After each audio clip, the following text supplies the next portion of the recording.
Yeah, straight legs are right, okay. This leg can't turn out, in other words. This leg has to be staying neutral. And this is what's gonna happen when a lot of you go to kick up in the handstand, is you're gonna kick up and the leg's gonna swing up and out.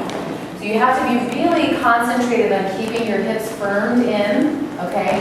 And keeping this, so that's what this is all about right now, because I want you to feel what this leg is doing up against the wall, okay? Then with your partner, you're gonna come to stand, and she's gonna bring one hand at a time up onto my hips, okay, here, and then I'm going to walk back until her arms are straight. Okay, now you can put your hands here so that they don't collapse in the chest like this. You see, a lot of you have got that flexibility so I'm just stabilizing her a little bit. She's pushing her hands into my hips, and I'm stabilizing her upper arms. And I want you to really reach through the sides of your waist, your arms away from your back leg. Okay, this is warrior 3 right here. See how low the torso is, parallel to the floor. Okay, then you can take one hand down at a time, back to the block, and then you'll just switch legs. So you do both sides, and then you'll switch partners, okay? And really look at each other, how each other are in the pose, like what's happening here, what's happening to the legs, arms, so you can use this as a way to sort of assist each other a little bit too, okay? All right, so try that. Partner up with somebody next to you. Such a good idea. Yeah, and I'm posting, we have a YouTube, the class, we actually have a YouTube. The first thing is that you really have to get on your arms, everybody. And a couple of you are sort of buckling at your arms as soon as you kick up. How many of you feel, I can see a couple of you doing that, you're sort of like buckling at your arms, like your arms are bending and feel like they're going to give out, your shoulders and your arms. Okay, you need to belt your arms if that's happening. Because the arms, when you belt your arms then, it's going to provide that stability that you might be lacking if your arms, like as soon as you kick up in your arms, just kind of like, okay? You have to keep your arms straight. You also really want to concentrate on pressing into your fingers. It's not just the palm of your hand or the heel of your hand, okay? So that's number one, is that you keep your arms really straight, okay? And if you're having difficulty with that, you're going to have to belt your arms. Okay, shoulders over your wrist. You step one foot in. This leg comes up. And a lot of you now, when you're hopping, you're doing like, sort of like we call like a donkey kick, where you kind of like, okay? This doesn't change. This should stay straight the whole time. You're just hopping off this leg. This leg stays straight, and you're hopping, right? So even if you don't come up all the way, just focus on keeping that kicking leg straight. Okay? As soon as you, right, and the arms aren't moving, you just hop and kick, and then this other leg eventually, with the momentum, comes up. Okay? So don't focus on coming up. Focus on keeping the kicking leg straight, right? And yeah, I'm also not looking for the wall, okay? So a lot of you are also kind of doing this, like you're starting to come up and you're like, where's the wall, right? It's like, you're like, where's the wall, okay? The wall is just there so you don't go all over backwards. Don't look for the wall, look for the ceiling. Like imagine that you want to try to touch the ceiling when you kick up. So it's not about where's the wall, it's where's the ceiling? Okay, where's the ceiling, not the wall? Yeah. You have to look on the wall. You start juggling with looking on the wall. You cannot look on your legs because then your legs are going to go over you and they're going to come back down to the floor. And also some of you are too far away from the wall, so even if you're going to finally get to the wall, you're going to be in banana shape. So the distance between the wall is like, not even 1 hand. Yeah. Yeah, it's just like a couple of inches from the wall. Don't be 20 feet from the wall. Yeah. Can I ask a question about the instruction you're giving? Yeah. Why are you not saying to walk your feet in to stack, stack, stack, and then go? Because I don't know, that for me, that's really great because I can start feeling my core and I stack, and then there's less of that kicking that has to happen. But can you do it? Sure. Let me see.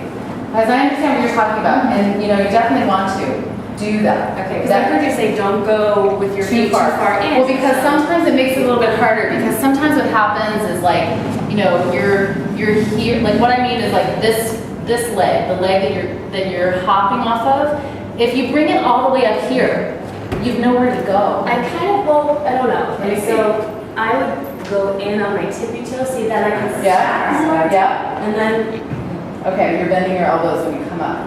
So come down again. So that's good, right? Okay. So go ahead, do it again. So walk all the way in. Okay. Like you were doing. Okay, good. Now, don't bend your elbows. Okay. Lift one leg, whichever leg you lift up. Okay. Good. Okay, go slow. Okay.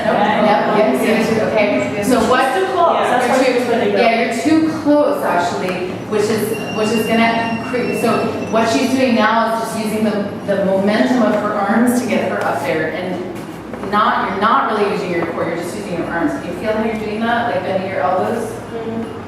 yeah, and I can feel Yeah. So you don't want to do that actually because it makes it harder. Okay, but I understand what you're saying in terms of coming You just closer. need something maybe in there that maybe a command is stuck in your stomach or like engage your core, just to remember. Yeah, but you're right though, Camilla, like coming in so that you really are pulling up. Okay, because ideally what you want to do is put your hands down and just lift up your legs. Right. Right? So that you can't like do this, right? You just come straight up. Can I show something? Yeah. So because I think what she's getting by walking closer is that lift from the belly Yes, between that's what she was the talking feet, about, right? yeah. But you can get that by coming here. You can still get it, Because yeah. this is what we don't want to do. Yeah, but that's what a lot of you are doing, yeah. A lot of right? Exactly. I'm stepping just a little bit, and I'm really going. And round, yeah, you looking forward. Yeah, so you don't actually have to, right, that's how slow you want to go, right? That's like a demonstration. You don't actually have to step in that close to get that, Puma. Like it feels like, but it's actually going to make it harder for you to do that. So it's going to make it harder for your arms actually. That's why you're bending your elbows. But you can actually, just like Carolina said, it's like you can step one foot in. And it's what a lot of you are doing is sort of you're dropping your hips. Like it's like you're like on your mark, get set, go. Right? So you're like ready. Okay. So you're here. Okay, and you can already hear. It's like cat pose. You can already like think about pulling up. You don't have to step in so close. But some of you might get a little bit more stability by going in close. So there's no real approximation of how far. Just don't step all the way up to your hands. Can we try something with you on a belt your arms and just see what happens? Okay. So are we okay? We're using your mat. Sorry. It's a cool mat. I like how it feels. Okay. Good. So I'm gonna have to put your hands down again. Okay, so I want you to really press out into does that feel tight enough? Yeah. Okay. That's it. Yes. Much better. Yes. Up. Yes. Much better. Okay, now take one leg away from the wall and just go up. Try to touch the ceiling. Yes. Now start to bring the other leg away. Good. And now touch the ceiling. Pull up. Yes. Move your tailbone in. Tailbone in. There you go. Yes. Good. So you just feel where your weight is on your hands. That's it. Yes. Good. That was good. Do you feel how much more stability that gave you? Mm-hmm. Yeah. Okay. So what that did is now it allowed her to really connect to her core where she wants to come up. And she's got a lot of mobility in her elbows, right? She looks a little hyperextended, yeah. So that's what the belt is there. Push out into the belt a little bit so she's got equal strength that's happening in her arms, but not buckling. Okay? So who had a question? Yeah. Leah. So we're pretty much melting our shoulders over here. So when we get that melting shoulders feeling, it's hard to keep our hands straight. How we balance? Melting of your shoulders, what do you mean? Like rounding shoulders. Well, you're more protracted in your shoulder blades, for sure. You're not like this, in other words, preparing to go up into handstand. Yeah. Okay? Like, you don't want to be like that. You're actually pushing into the floor, so you're going to be more protracted. Your shoulder blades are actually wrapping a little bit more forward. The counter action will be looking on the wall. not like cat pose, Right. but you're You're keeping looking your shoulders like that, but then you're moving your chest and you're looking forward. But Yeah. you're not here. Mm-hmm. It's like loud. Yeah. Yeah. Is the boat in any way a crutch? No.